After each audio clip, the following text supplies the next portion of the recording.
Hi, എന്തൊക്കെയുണ്ട് വിശേഷങ്ങൾ? എല്ലാവരും ഊണ് കഴിച്ചിട്ടിരിക്കുകയാണോ? ഊണ് കഴിക്കാൻ റെഡി ആയിട്ടിരിക്കുകയാണോ? അപ്പോൾ നിങ്ങൾ ഏത് സമയത്താണ് ഈ വീഡിയോ കാണുന്നതെന്ന് എനിക്കറിയില്ല, അതുകൊണ്ടാണ് ഞാൻ ഇങ്ങനെ ചോദിച്ചത്. ഞങ്ങൾ ഊണ് കഴിക്കാൻ പോകുന്നേ ഉള്ളൂ. അപ്പോൾ ഊണിൻ്റെ കറി എന്താണെന്ന് വെച്ചിട്ടുണ്ടെങ്കിൽ നമ്മുടെ ബീൻസും പരിപ്പും കൂടിയുള്ളൊരു മെഴുക്കുവരട്ടി എന്ന് പറയാം, ഒരു തോരൻ പോലെ എന്ന് പറയാം. പക്ഷെ തോരനിൽ ചേർക്കുന്ന കാര്യങ്ങളൊന്നും നമ്മളിതിൽ ചേർത്തിട്ടില്ല. ഇത് ഒരു തമിഴ്നാടൻ റെസിപ്പിയാണ്. പക്ഷെ നമുക്ക് നമ്മുടേതായ രീതിയിൽ ചെറിയ വ്യത്യാസങ്ങളൊക്കെ വരുത്തി നമ്മുടെ ടേസ്റ്റിനനുസരിച്ച് ആക്കിയെടുക്കാം. എന്താണെന്ന് വെച്ചാൽ മെയിനായിട്ട് തമിഴ്നാട്ടിൽ സൺഫ്ലവർ ഓയിലോ അല്ലെങ്കിൽ നല്ലെണ്ണയിലോ ഒക്കെയാണ് ഈ ഒരു റെസിപ്പി ചെയ്യുക. നമുക്കത് പറ്റില്ലല്ലോ. നമ്മൾ വെളിച്ചെണ്ണയിലാണ് ഈ റെസിപ്പി ചെയ്യുക. പിന്നെ കറിവേപ്പിലേക്ക് ഓരോരോ മല്ലിയിലേക്കാണ് ചേർക്കുക. നമ്മൾ കറിവേപ്പിലയൊക്കെ ചേർത്ത് നമ്മുടേതായിട്ടുള്ള വറ്റൽമുളകൊക്കെ ചേർത്ത് നമ്മുടെ ടേസ്റ്റിനനുസരിച്ച് വ്യത്യാസം വരുത്തിയെടുക്കുക.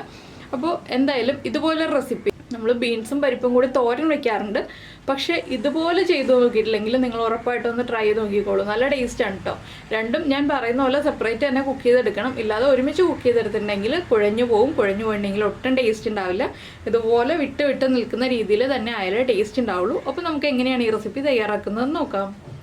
നമുക്ക് നമ്മുടെ ഇൻഗ്രീഡിയൻസ് നോക്കാം. നമ്മളിപ്പോൾ ഒരു 350 ഗ്രാം ബീൻസ്, സാധാരണ നമ്മൾ ബീൻസ് മെഴുക്കുവരട്ടിക്ക് കട്ട് ചെയ്യുന്ന പോലെ ചെറുതായിട്ട് കട്ട് ചെയ്തെടുത്തിട്ടുണ്ട്. ഇതിലേക്കായിട്ട് നിങ്ങൾക്ക് കടലപ്പരിപ്പ് എടുക്കാം, തൂരപ്പരിപ്പ് എടുക്കാം. ഞാനിപ്പോൾ തൂരപ്പരിപ്പാണ് എടുത്തിട്ടുള്ളത്. നമ്മൾ സാമ്പാറിൽ യൂസ് ചെയ്യുന്ന പരിപ്പ് 1 കപ്പ് വെള്ളത്തിൽ സോക്ക് ചെയ്തതിന് ശേഷം എടുത്തിട്ടുണ്ട്. വെള്ളത്തിൽ സോക്ക് ചെയ്തതിന് ശേഷമുള്ള അളവാണ് 1 കപ്പ്. പിന്നെ എടുത്തിരിക്കുന്നത് 3-4 വറ്റൽമുളക്, 1 പച്ചമുളക്. നല്ല എരിവുള്ള പച്ചമുളക് ആയതുകൊണ്ടാണ് ഒരെണ്ണം എടുത്തിട്ടുള്ളത്. എരിവ് കുറഞ്ഞ പച്ചമുളകാണെങ്കിൽ 2 എടുക്കാം. പിന്നെ 1 തണ്ട് കറിവേപ്പില. അപ്പോൾ ആദ്യം നമുക്ക് സാധാരണ ബീൻസ് കുക്ക് ചെയ്യുന്ന പോലെ ഇത് കുക്ക് ചെയ്തെടുക്കാം. അതിനുശേഷം ബാക്കിയുള്ള കാര്യങ്ങൾ ചെയ്യാം. അപ്പോൾ ഉപ്പും മഞ്ഞൾപ്പൊടിയും ചേർത്തിട്ട് ബീൻസ് ഒന്ന് കുക്ക് ചെയ്തെടുക്കുക. വേറെ പ്രത്യേകിച്ച് കാര്യങ്ങളൊന്നുമില്ല. ഒരുപാട് വെള്ളം ചേർക്കാതെ കുക്ക് ചെയ്തെടുക്കണം കേട്ടോ. കൂടുതൽ വെള്ളം ആയിട്ടുണ്ടെങ്കിൽ ബീൻസ് കുഴഞ്ഞു പോകും. ഇതിൽ നമുക്ക് ബീൻസ് കുഴയാതെ കിട്ടണം. അതുകൊണ്ടാണ് നമ്മൾ ഒരുപാട് വെള്ളം ചേർക്കാതെ കുക്ക് ചെയ്യാന്ന് പറയുന്നത്. അപ്പോൾ ഞാനിതൊന്ന് കുക്ക് ചെയ്യാൻ വയ്ക്കട്ടെ. ഇനി നമുക്ക് ചെയ്യേണ്ട ഒരു കാര്യം എന്താണെന്ന് വെച്ചാൽ നമുക്ക് ഈ പരിപ്പൊന്ന് തരിതരിപ്പായിട്ട് അരച്ചെടുക്കണം. ഫൈൻ പേസ്റ്റായിട്ട് അരയേണ്ട. അതുകൊണ്ട് തന്നെ ഞാൻ പറഞ്ഞത് കടലപ്പരിപ്പ് എടുത്താലും തൂരപ്പരിപ്പ് എടുത്താലും കുഴപ്പമില്ല എന്നുള്ളത്. ഏത് പരിപ്പാണെങ്കിലും നമുക്കൊന്ന് തരിതരിപ്പായിട്ട് അരച്ചെടുക്കണം. ഇതിലേക്ക് 1 പച്ചമുളക്, അതുപോലെ തന്നെ 4 വറ്റൽമുളക്. വറ്റൽമുളക് കൂടുതൽ ചേർത്തിട്ടുണ്ടെങ്കിൽ നമ്മുടെ പരിപ്പിൻ്റെ കളറ് മാറിപ്പോവും. അതുകൊണ്ടാണ് നമ്മൾ 4 വറ്റൽമുളക് മാത്രം ചേർക്കുന്നത്. പച്ചമുളകിൻ്റെ എരിവ് വരികയും ചെയ്തോളുമല്ലോ. പിന്നെ ഇതിലേക്ക് ആവശ്യത്തിന് ഉപ്പ് ചേർത്ത് കൊടുക്കണം. പരിപ്പിന് ആവശ്യമായിട്ടുള്ള ഉപ്പ്, നമ്മൾ ബീൻസിന് ആവശ്യമായിട്ടുള്ള ഉപ്പ് ചേർത്തിട്ടുണ്ട്. ഞാൻ പിന്നെ ഒരു 1/2 ടീസ്പൂൺ മഞ്ഞൾപ്പൊടിയും കൂടി ചേർക്കുന്നുണ്ട്. ഉപ്പ് ചേർത്തിട്ടില്ല, ഉപ്പ് ചേർക്കാൻ പോകുന്നേ ഉള്ളൂ. 1/4 ടീസ്പൂൺ ഉപ്പും കൂടി ചേർക്കുന്നുണ്ട്. ഇനി നമുക്കിതൊന്ന് തരിതരിപ്പായിട്ട് അരച്ചെടുക്കാം. നിങ്ങൾക്ക് തേങ്ങ വേണമെന്നുണ്ടെങ്കിൽ തേങ്ങ ചേർക്കാം കേട്ടോ. അതിപ്പോഴല്ല, തേങ്ങ ചേർക്കേണ്ട സ്റ്റേജ് ഞാൻ പറയാം. തേങ്ങ ചേർക്കണം എന്നുള്ളവർക്ക് ചേർക്കാം, ചേർത്തില്ലെങ്കിലും കുഴപ്പമൊന്നുമില്ല. അപ്പോൾ നമുക്കിതൊന്ന് ക്രഷ് ചെയ്തെടുക്കാം.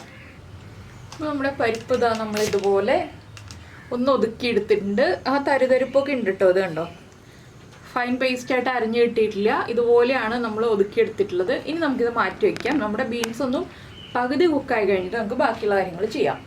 ഇപ്പോൾ നമ്മുടെ ബീൻസ് ഒരു 3/4 ഭാഗം കുക്കായി വന്നിട്ടുണ്ട്. ഇത് കണ്ടോ, വെള്ളമൊക്കെ വറ്റി തുടങ്ങുന്നുണ്ട്. ഇത് കംപ്ലീറ്റ് വെള്ളം വറ്റണം. അപ്പോൾ ഞാൻ ബീൻസിലേക്ക് പച്ചമുളക് ചേർക്കാൻ മറന്നുപോയിട്ടുണ്ടായിരുന്നു. ഇപ്പോൾ 1 പച്ചമുളക് സ്പ്ലിറ്റ് ചെയ്ത് ചെറുതായിട്ട് കട്ട് ചെയ്ത് ചേർത്തിട്ടുണ്ട്. ബീൻസിന് എരിവ് വേണമല്ലോ, അതുകൊണ്ടാണ് നമ്മൾ ബീൻസിലേക്ക് പച്ചമുളക് ചേർത്ത് വേവിക്കുന്നത്. അപ്പോൾ ഇനി ഇതൊന്ന് സ്പ്രെഡ് ചെയ്തിട്ട് വേവിച്ചെടുക്കാം കേട്ടോ. ബീൻസ് ഈ വെള്ളം വറ്റി വരണം. അപ്പോൾ ഇത് കുക്കറിലൊന്നും വേവിച്ചിട്ടുണ്ടെങ്കിൽ കറക്റ്റ് ആവില്ല. കുക്കറിൽ വേവിച്ചിട്ടുണ്ടെങ്കിൽ ബീൻസ് കുഴഞ്ഞു പോകാൻ സാധ്യതയുണ്ട് വെള്ളം കൂടിയിട്ട്. അപ്പോൾ നമ്മൾ ചട്ടിയിൽ തന്നെ അല്ലെങ്കിൽ ഒരു പാനിൽ തന്നെ വെച്ചിട്ട് വേവിച്ചെടുക്കുക.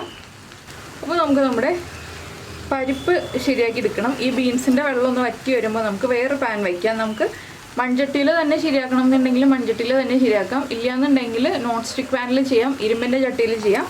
അപ്പോൾ ഈ ബീൻസിലേക്ക് ഇട്ടിട്ടല്ല നമ്മൾ നമ്മുടെ പരിപ്പ് ശരിയാക്കി എടുക്കുന്നത്. പരിപ്പ് വേറെ സെപ്പറേറ്റ് ചെയ്തിട്ട് അതിലേക്ക് ബീൻസ് ചേർക്കുകയാണ് ചെയ്യുക. അപ്പോൾ പരിപ്പ് റെഡിയാക്കാനായിട്ടൊരു പാൻ വയ്ക്കട്ടെ. ഇതൊന്ന് ഇടയ്ക്ക് ഇളക്കി കൊടുത്തുകൊണ്ടിരുന്നാൽ മതി കേട്ടോ. ഈ വെള്ളം ഒന്ന് വറ്റി വരുന്നത് വരെ ഇടയ്ക്കൊന്ന് ഇളക്കി കൊടുത്തുകൊണ്ടിരുന്നാൽ മതി. ഇനി നമ്മുടെ ബീൻസ് അടച്ചു വെച്ച് കുക്ക് ചെയ്യേണ്ട ആവശ്യമില്ല, തുറന്ന് വെച്ചിട്ട് തന്നെ കുക്ക് ചെയ്തെടുക്കാം. അപ്പോൾ നമ്മൾ പാൻ ചൂടാക്കിയിട്ട് അതിലേക്ക് വെളിച്ചെണ്ണ ചേർക്കുന്നുണ്ട്. കുറച്ച് വെളിച്ചെണ്ണ ചേർക്കുക, ഒരുപാട് വെളിച്ചെണ്ണയുടെ ആവശ്യമില്ല. ഒരു 1.5 ടേബിൾ സ്പൂൺ വെളിച്ചെണ്ണയൊക്കെ മതി. വെളിച്ചെണ്ണയിലേക്ക് നമുക്ക് 1/2 ടീസ്പൂൺ കടുക് ചേർത്ത് കൊടുക്കാം. കടുക് ഒന്ന് പൊട്ടി വരട്ടെ. അപ്പോൾ നമ്മുടെ കടുക് പൊട്ടി കഴിഞ്ഞുകൊണ്ടിരിക്കുന്നുണ്ട്. നമുക്കിതിലേക്ക് ഒരു 2-3 വറ്റൽമുളക് ചേർക്കാം. ഒരുപാട് വറ്റൽമുളക് വേണ്ട കേട്ടോ. നമ്മൾ 4 വറ്റൽമുളക് പരിപ്പിൻ്റെ കൂടെ അരച്ചിട്ടുണ്ട്. പിന്നെ ഒരു 2-3 വറ്റൽമുളകും കൂടി ചേർത്ത് കൊടുക്കുക. അതൊന്ന് ചൂടായി വരട്ടെ. ഞാനിവിടെ ബീൻസ് ഓഫ് ചെയ്യാണ്. ബീൻസിലുള്ള വെള്ളമൊക്കെ വറ്റിയിട്ടുണ്ട്. ഇനി നമ്മുടെ വറ്റൽമുളക് ഒന്ന് ചൂടായി തുടങ്ങുമ്പോൾ ഇതിലേക്ക് നമ്മൾ അരച്ചു വെച്ചിരിക്കുന്ന പരിപ്പ് ചേർക്കാം.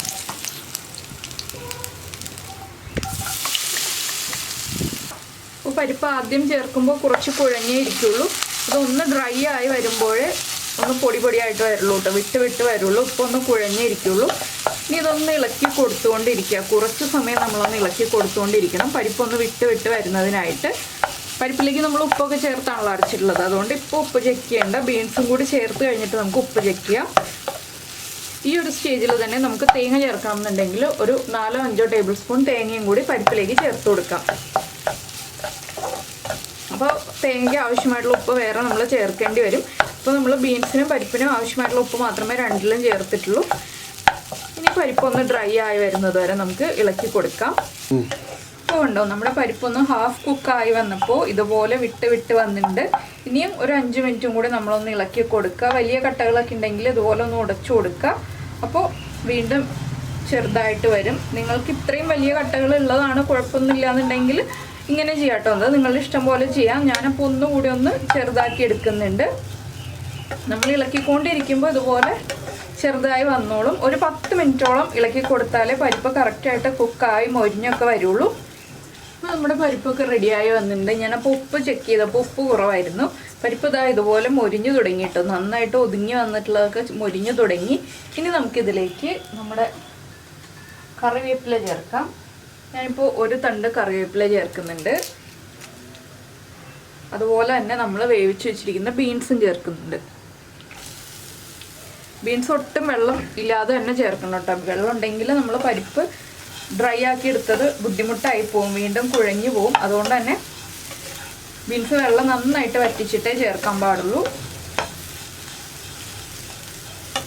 ഇനി ഇത് രണ്ടും ചേർത്ത് നന്നായിട്ടൊന്ന് ഇളക്കിയിട്ട് ഈ ബീൻസിൽ ചെറിയൊരു നനവുണ്ടാവും.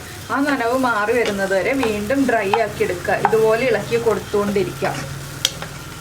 നമ്മൾ മാക്സിമം വെള്ളം വറ്റിച്ചെടുത്തുകൊണ്ട് തന്നെ ഒരുപാട് നനവുണ്ടാവില്ല, ചെറിയൊരു നനവേ ഉണ്ടാവുള്ളൂ. അപ്പോൾ അതൊന്ന് ഇളക്കി ഇതുപോലെ മിക്സ് ചെയ്ത് ഒന്ന് സ്പ്രെഡ് ചെയ്തിട്ട് കൊടുക്കുക. അതുകൊണ്ടാണ് ഞാൻ പറഞ്ഞത് ഇത് നോൺ സ്റ്റിക്ക് പാനിലോ ഇരുമ്പിൻ്റെ ചട്ടിയിലൊക്കെയാണ് ചെയ്യാൻ നല്ലതെന്നുള്ളത്. അപ്പോൾ അതുപോലെ നമുക്ക് എണ്ണ അധികം യൂസ് ചെയ്യാതെ ഇളക്കി ഡ്രൈ ആക്കി എടുക്കാൻ പറ്റും. അപ്പോൾ അതൊന്ന് ഡ്രൈ ആയി വരട്ടെ. ഒരു 2 മിനിറ്റൊക്കെ മതി ഇനി ആ ബീൻസിലുള്ള വെള്ളം വറ്റാനായിട്ട്. അതിനുശേഷം നമുക്ക് സെർവ് ചെയ്യാവുന്നതേ ഉള്ളൂ. അപ്പോൾ എന്തായാലും നിങ്ങൾക്ക് ഈ ഒരു റെസിപ്പി ഇഷ്ടമായിട്ടുണ്ടാവും എന്ന് വിചാരിക്കുന്നു. ഇഷ്ടമായിട്ടുണ്ടെങ്കിൽ നമ്മുടെ വീഡിയോയുടെ താഴെ കമൻറ്റ് ചെയ്യാനും അതുപോലെ തന്നെ ഒന്ന് ലൈക്ക് ചെയ്യാനും മറന്നു പോകരുത് കേട്ടോ. പിന്നെ നിങ്ങൾക്ക് ഇഷ്ടപ്പെടുന്ന റെസിപ്പീസ് ആണ് നമ്മൾ വീഡിയോയിൽ ചെയ്യുന്നതെന്നുണ്ടെങ്കിൽ, നമ്മുടെ ചാനൽ ഇഷ്ടമായി എന്നുണ്ടെങ്കിൽ നമ്മുടെ ചാനലൊന്ന് സബ്സ്ക്രൈബ് ചെയ്ത് സപ്പോർട്ട് ചെയ്യണേ. സബ്സ്ക്രൈബ് ചെയ്യുന്നതിന് ഈ വീഡിയോയുടെ താഴെയുള്ള റെഡ് സബ്സ്ക്രൈബ് ബട്ടൺ ഒന്ന് ക്ലിക്ക് ചെയ്യുക. അതിൻ്റെ റൈറ്റ് സൈഡിലുള്ള ബെല്ലൈക്കണം ക്ലിക്ക് ചെയ്യുക. അപ്പോൾ ഓൾ എന്ന് പറഞ്ഞിട്ടൊരു ഓപ്ഷൻ വരും. ആ ഓളും കൂടി പ്രസ് ചെയ്തിട്ടുണ്ടെങ്കിൽ ഞാൻ എപ്പോഴും വീഡിയോ അപ്ലോഡ് ചെയ്യുമ്പോൾ നിങ്ങൾക്ക് നോട്ടിഫിക്കേഷൻ വരും.